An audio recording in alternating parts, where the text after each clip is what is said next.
Joffrey, what loophole return? What does that mean to your lineup and your team? Well, you got a veteran player that's got a lot of skill. He's a leader of the team. Getting a guy like that back is just a boost, and it makes everybody feel like we're just that little bit more stronger, and we are, and more consistency in all the lines just makes us a little bit better.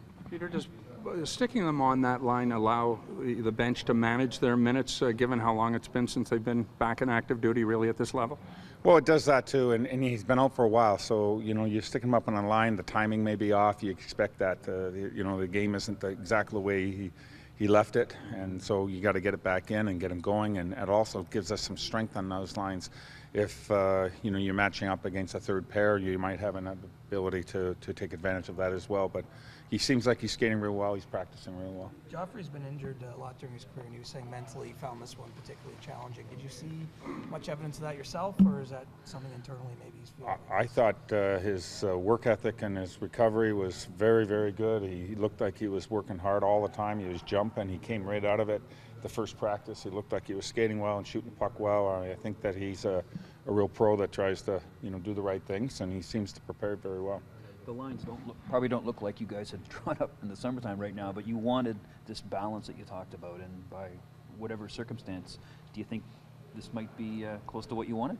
Well, you never know. I mean, like you say, you write it up in the summer and you go, that doesn't work. When you stick somebody on there you just didn't expect to match up, and they seem to make it go. They seem to be the glue of that line, and sometimes you need a harder, maybe a more grinding kind of player with a forward that more skill and just adds possession, because sometimes you need to keep that possession down low and maintain in puck protections, and some guys have assets that allow you to do that, and some guys are more on the rush type of players, and so you just want to balance it out, but you never know. I mean, it's so hard to tell where your lines are when you start, as they said. So you find some chemistry. When it works, you try to hopefully utilize that as best you can.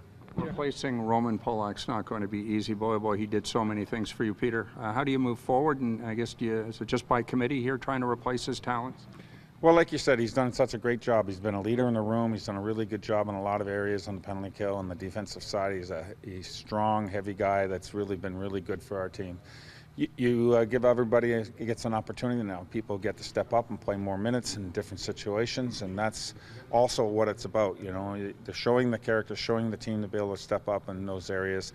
Holzer's coming up from the Marlies. He's going to do a good job, and he's going to fill some of that penalty killing role as well. And so people just get opportunities, and you have to be able to do that. The depth has to allow you to be able to step up and play in more situations and hopefully not lose a big strength. But you can't replace them, but what you can do is you go out and everybody does a little bit more. You did the Father's Day trip in Nashville at all? Yeah, we've done it for 10 years. Actually, I think Nashville might have been one of the teams that started it.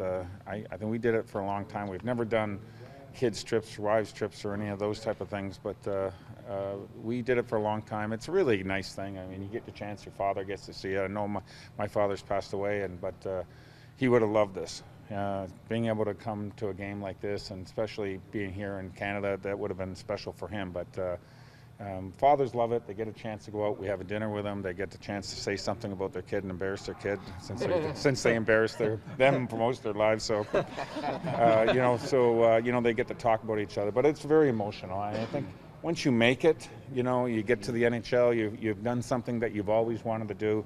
It's pretty special, and you'll even see some of them have a tear in their eye because it's kind of a special moment. Have you seen some questionable off-ice habits from the fathers? They got a curfew. No, you never know. I mean, I actually, there's been a few of them that have stayed out pretty late and enjoyed themselves, but I'm sure the players are going to be doing the regular routine, or hopefully. Talk about the Pittsburgh game a bit.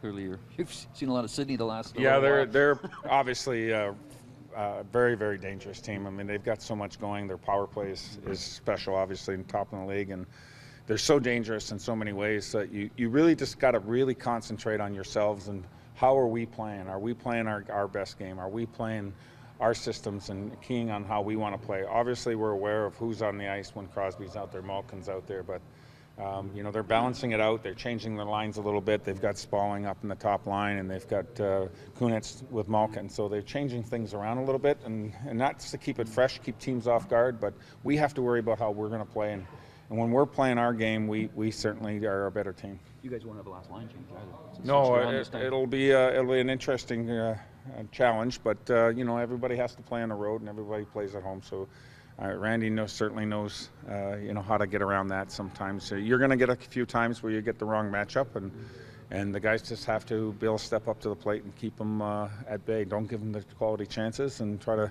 limit his opportunities. But you're not going to stop completely getting his shots or his chances. He's too fast. He's too smart. He's too good with the puck. But you can limit it, and you can put him in situations where he's not comfortable.